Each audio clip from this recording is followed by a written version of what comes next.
everyone and welcome back to my channel. My name is Erin and for today's video I'm going to be talking about all of the books that I read throughout the month of July.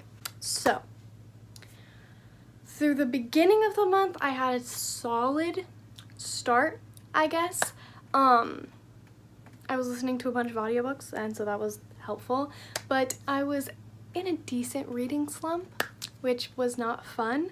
I don't know, I've just mentally been like off place and so I haven't had the drive to do anything, and reading was one of those things, unfortunately, but I still managed to read 9 books. So like I said, in the beginning of the month I read a lot of audiobooks, and then in the middle of the month I managed to read a little bit, and then during the reading rush I managed to read 4 books, which is not 7 obviously, but that's more than I would have read had I not participated in the reading rush, so I see that as a success. Hopefully next year will be better, obviously, but I'm not completely mad at myself for it. Oh well, it happens. Not everyone can win. I'm trying to tell myself that it's okay, but you know, I'm dying a little bit inside.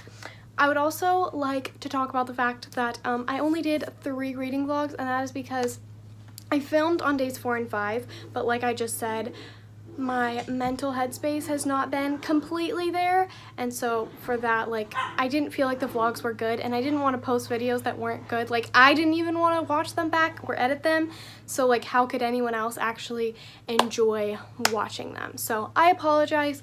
I did film 5 out of the 7 days. I just didn't post them because I wasn't proud of them and I didn't see a point. Plus I didn't really read in those vlogs anyway, so you didn't really miss anything. Now that I've talked enough for this intro, let's get started with all the books that I read in July. The first one I ranted about in a vlog, and you're gonna get the full rant here. I'm gonna try and do my best to do it justice because it has been a month since I completed this book, but I have notes, so hopefully that will help me. The Honeymooners by Christina Warren. Let's talk about it. So, if you've been following and like my reading and my reading vlogs and my past few wrap-ups, my past couple of months wrap-ups, I don't know what I'm saying, you know what I'm talking about, then you would know that I have been slowly making my way through Christina Warren's romance novels. Not like their series, but these. So this is, I believe, their most recent release, and I was like, you know what? I haven't read this one yet. I have been slowly but surely making my way through the audiobooks of all of their books, so I may as well read this one too. It sounds interesting. It sounds like something I would enjoy. I even went so far as to buy the physical copy before I even listened to it. However, I hated this. Let's check my bullet journal to see what I gave it. 2 out of 5 stars. I gave this a 2 out of 5 stars. I absolutely hated it. So this is about a girl, I don't even know her name. Oh, it's Olive. And Ethan, I think? Yep, Ethan. And Olive's twin sister and Ethan's younger brother are getting married. And at this wedding, reception is catered, and everyone there except Olive and Ethan, who by the way hate each other, have eaten this food and gotten food poisoning. So the bride and groom are unable to go on their honeymoon. So since they're related, these people pretend to be their brother and sister, and they go on their honeymoon for them, even though they hate each other, so it's like probably not a good idea. I am really sweating. So they go on their honeymoon and they have to go on vacation with each other, and they hate each other, so it's like a huge thing. Okay, is that thrown in your face enough? Good, because it was thrown in my face enough too. I'm gonna go to my notes now because I'm rambling and not doing a good job of keeping this short.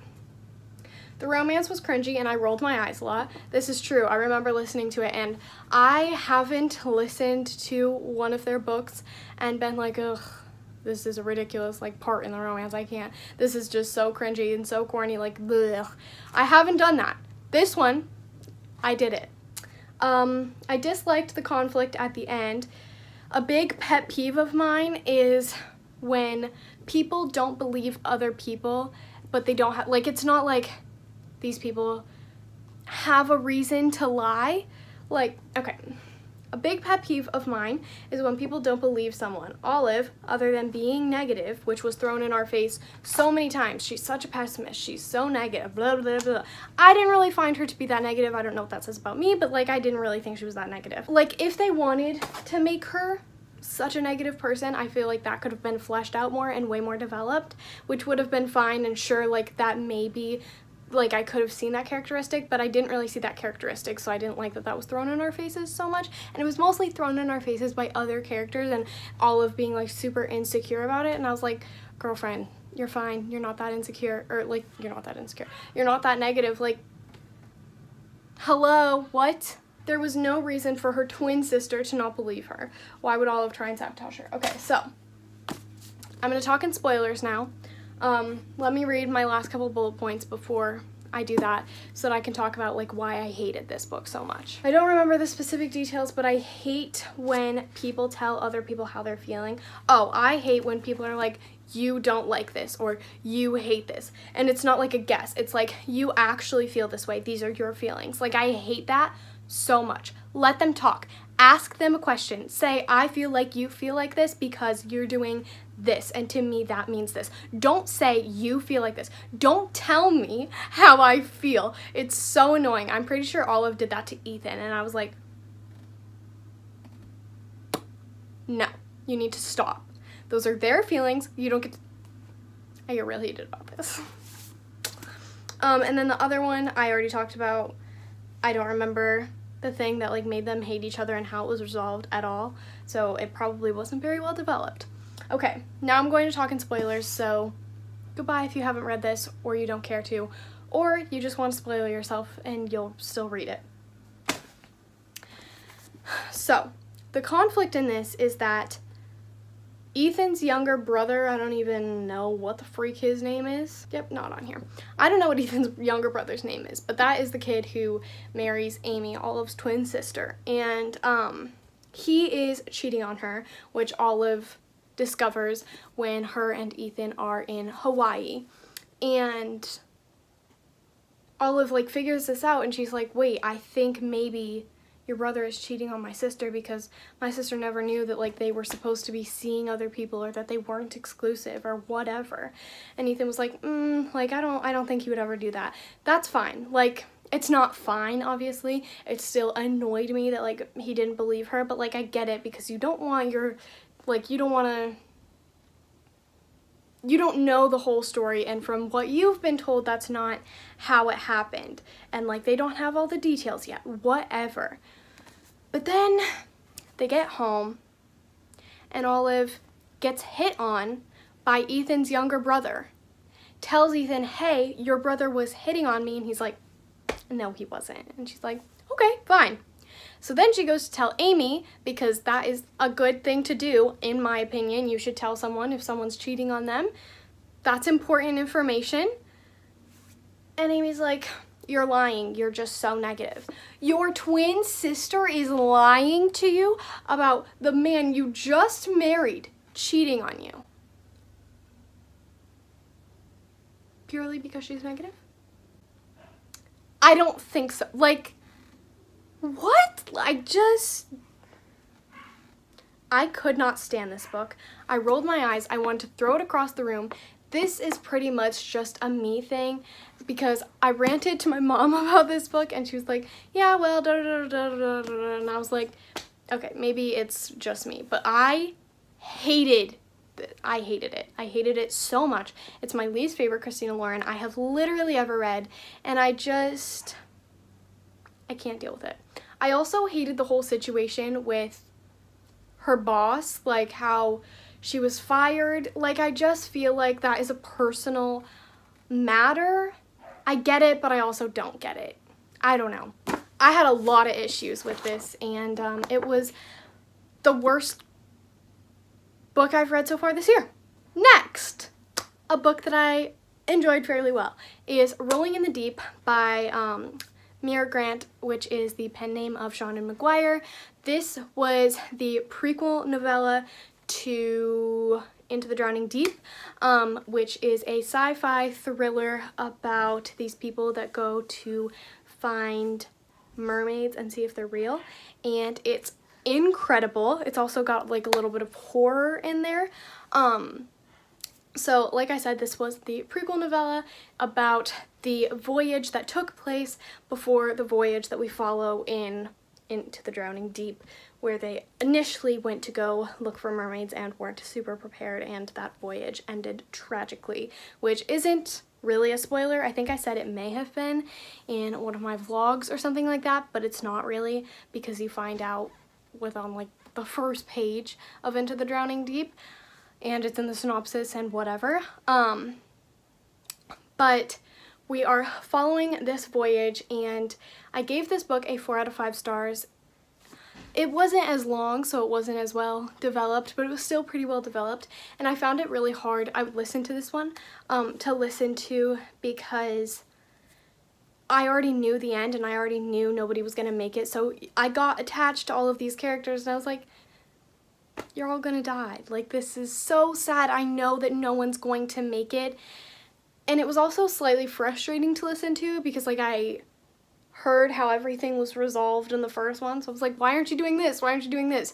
Granted, that's just a me thing. That's not like the book's fault. It was made like that's how it's supposed to be.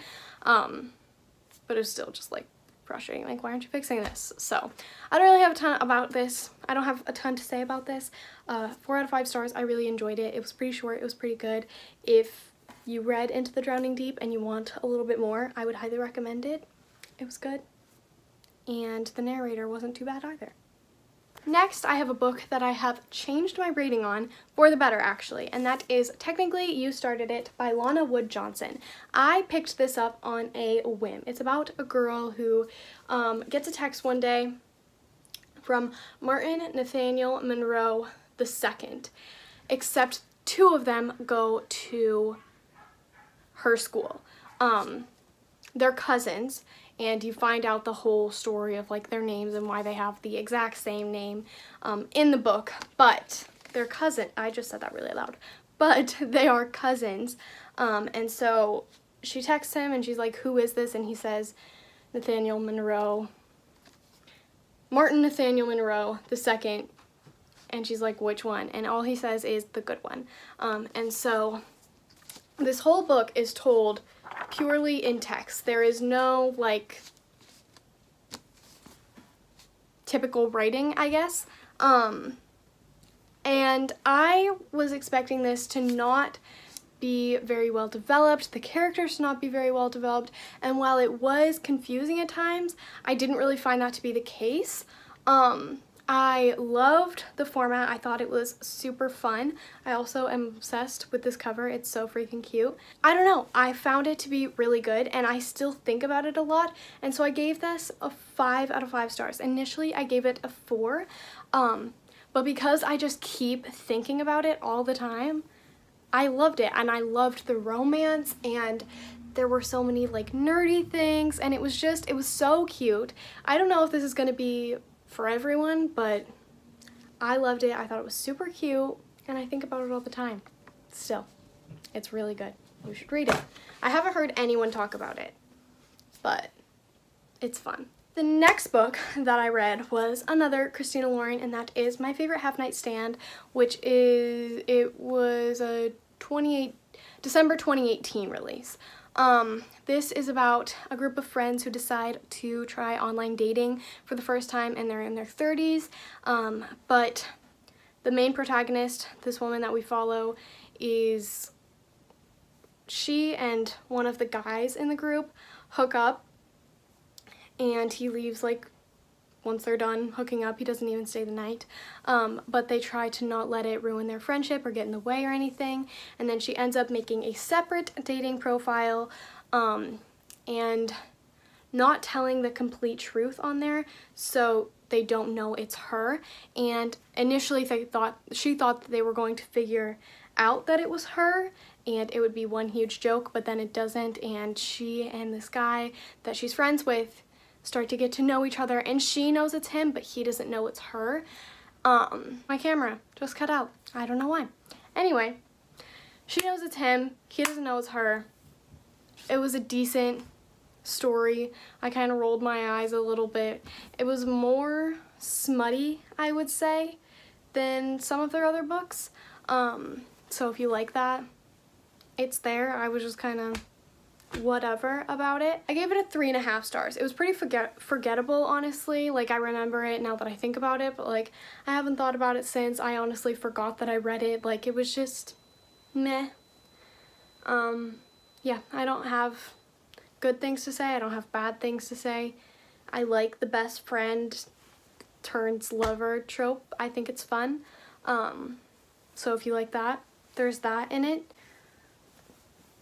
It was just kind of whatever, I guess. Not my favorite, but not my least favorite either. The next one I read is a popular booktube favorite, and that is The Tea Dragon Society by Katie O'Neill. This one is so cute. This is a graphic novel about this girl who learns about tea dragons, which are just dragons that have tea leaves growing off of them, and they're special, and it's kind of like a dying art taking care of them. This is one of the cutest books I have ever read. Genuinely, I would reread this over and over and over again and probably never get sick of it. There is a lot of diversity in it, which I found really, really cool. I wasn't expecting that going in. Like, I just didn't know it was there, and there was a lot of it. Plus, it's just a good, wholesome story. Like, I really, really enjoyed it. I think I gave this like a 4.5 out of 5 stars. I don't feel like as drawn to it as most people seem to, but it was still really, really cute. And this is a story that I really want to read to my kids one day. It was just so sweet, and I loved it, and it was fun. And I cannot wait for the sequel to come out. I don't know when it comes out. I think it's maybe September, and it's like a prequel, and I hope that we get more, because I would love to see more of them actually taking care of the tea dragons, because that was in here a little bit but not a ton, and I would love to see more of that and more of that fantastical. But the art in here is also just so cute. Like, I'm about to reread this now. The next book I listened to was A Monster Calls by Patrick Ness. This is genuinely one of my favorite books of all time. I don't know if it's my favorite book. I have such a hard time like giving that spot, but it might be. Like, it's really cute. This is my second time reading it. It was my second time reading it. I read it or listened to it for the reading rush. And I watched the book or the movie adaptation for it, and both made me cry. The book didn't make me cry as much as it did the first time, but I think I was kind of holding back because I was listening to the end, or like the part that made me cry when my mom was in the car, and I don't like crying in front of people, so I didn't cry as much, but I still cried like a baby. But the movie, sobbed. It was not a cute look at all, but I still love it. I have such a soft spot in my heart for it. I wasn't sure if I was going to love it as much, but like, I could listen to this story over and over and over again and never get tired of it, and that one part in the book will always hit me like a ton of bricks, no matter how like many times I read it. I always know what's coming, but I love this book so much. If you haven't read it, please do yourself a favor and read it. It's incredible. I can't even talk about it. It was 5 out of 5 stars. We'll leave it there. The next book that I read was Waiting for Spring, Volume 6. I have been slowly making my way through all of these volumes as well. This is a manga series about a girl who doesn't have a ton of friends, and she's starting high school, and one day after school at work, these 4 boys, the most popular boys in her grade that are on the basketball team, come in, and they form an unlikely friendship, and it is so cute. It's adorable. I love it. There's also a super slow burn romance in here, and these just mean everything to me. Like, I am obsessed with them. This one I gave a 4 out of 5 stars. It made me smile, and that's what I needed. I loved it. Again, I read this for the reading rush. and it was cute. I don't really have anything else to say. The next book that I read was Maybe This Time by Casey West, and I have a lot of thoughts on this one as well. The first, event, because it's broken up into 9 events, I should tell you what this is about. This is about a girl who is works at a florist shop, and so she has to do all of the flowers for all of the events in her super small town, and she meets this boy who is the son of a caterer, a huge caterer that comes to their town to help out a local restaurant, and he's there for all of these events, and so is she, because he's catering them and she's doing the flowers. So the book is broken up into 9 events at which both characters are present. I gave this a 4 out of 5 stars, but I had a lot of problems with it. Honestly, it could be like a 2. It's honestly probably a 3, but it doesn't feel like a 3. It feels like it's either a 2 or a 4. The first event, I was really nervous because I didn't think I was gonna like this book at all. I didn't like that first section. I don't know why. I just was not into it. The middle of the book was decent, and I was really enjoying my time. It was a pretty easy read, but this is where the problems come in. So we're gonna reference my notes. I enjoyed the banter between the main character and her love interest. I found it to be really fun and a lot like my humor, and so for that I really enjoyed this book, and that helped me kind of get through the sections that I didn't like so much. The middle, I'm just reading my notes at this point. The middle was decently enjoyable, but clearly nothing happened, since that's the only notable thing that I have to say about it. The use of Southern slang, this takes place in Alabama, and so the author tried to incorporate a lot of Southern slang, which, while it was used correctly, and those are things that people say in the South, yes, that is true. I'm saying this from personal experience. I have lived in the South before. I'm not just like, sure, it's real. I have lived there. It just didn't feel authentic. So it, not that she was using it incorrectly or anything, it just felt like these characters talked the same way all of her characters talk, which is fine, that's her writing style and that's whatever, but it didn't feel like they were genuinely in the South. I don't know what she could have done to correct that, but it just felt like I'm gonna add in a couple words to make it seem like they're in the South, and that was her whole way of doing it. And I rolled my eyes, and it was really cringy in my opinion. It didn't feel like phrases the characters would actually use. Now we get into the ranty part. The relationship between the main character and her mother drove me nuts. I feel like the mother in this book was a horrible mom. She was not supportive of her daughter. She made fun of her daughter behind her back numerous times to her friends. She was super embarrassing. Sure, okay, parents are embarrassing, but to a point where I was cringing. It was not cute. The most frustrating part of all, however, she was also super neglectful. At one event, she left her son in a car. They live in Alabama. It's hot. Are you okay? Granted, the windows were down, but hello, what? I left him in the car. Mom, what are you doing? Well, the windows are down. Oh, good, perfect. What? That drove me nuts. The most frustrating part, however, was that all of the problems that I had between the main characters, or with the main character's relationship with her mother, was that problems with her mother were addressed in this book, but none of the problems that I found were brought up as problems, and that is a problem to me. I don't know how many times I can say problem in the same sentence. Why doesn't somebody count for me? Yeah.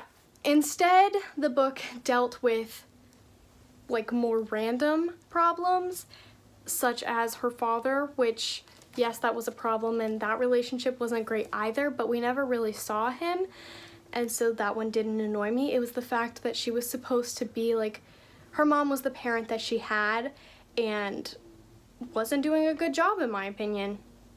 I'm sorry if that's really rude, but I just disagreed with her parenting style. Oh, I wrote a whole list of issues I had with the mom. She was self-centered, neglectful, disrespectful, and doubtful towards her daughter. She constantly was talking down about her behind her back to her friends, and there was no real communication between her daughter and her. Like, I feel like the way that the conflict was resolved was the daughter was like, well, I'll just get over it. Like, she's doing the best she can. She's a single mom. Like, sure, okay, but like, why don't you talk to her about it? Like, why don't you say, hey, it really hurts my feelings that you're doing, like, I can't. Yeah, gave this a 4 out of 5 stars. Should probably change that to a 2. The last book that I read in the month of July was And Every Morning the Way Home Gets Longer and Longer by Frederick Bachman. This is a novella about, just like relationships, I guess. The storyline is this grandfather has either Alzheimer's or dementia or something where he's forgetting his memory, and it's about his relationship between him and his son and him and his grandson, and how every day, like, more things are disappearing from his memory, and he's really sad and he doesn't know how to explain that, and kind of the grief and the loss of mourning someone who's still here, but like the person that you knew isn't there anymore, so they're physically here but not mentally or emotionally, and it's just hard to cope with that. And this book is so emotional. I was in a weird place when I was reading it. Like, my headspace was weird. I was like, I want a good cathartic cry, but I was like stone cold. So I didn't get that cathartic cry like I did the first time and the second time that I listened to this, but it was still incredible and it still deserves 5 out of 5 stars in my opinion. I love his short stories, novellas, whatever you want to call them. I think that they're incredible. These are all of the books that I read throughout the month of July. I had a lot of strong feelings about them. I apologize for the length of this. I said at the beginning of this video I don't like long wrap-ups, and it's a long wrap-up, so I'm sorry. But I had a lot of feelings and I wanted to be thorough in my review, so I hope that at least it was entertaining for you to watch. Let me know what you read, if you've read any of these, how many of my opinions you disagree with, because I feel like I have a lot of unpopular opinions this month. Let me know how your reading month was. Again, I apologize for the lack of reading vlogs, but I hope that you guys enjoyed this video, and I really hope to see you all in my next one. Bye, guys!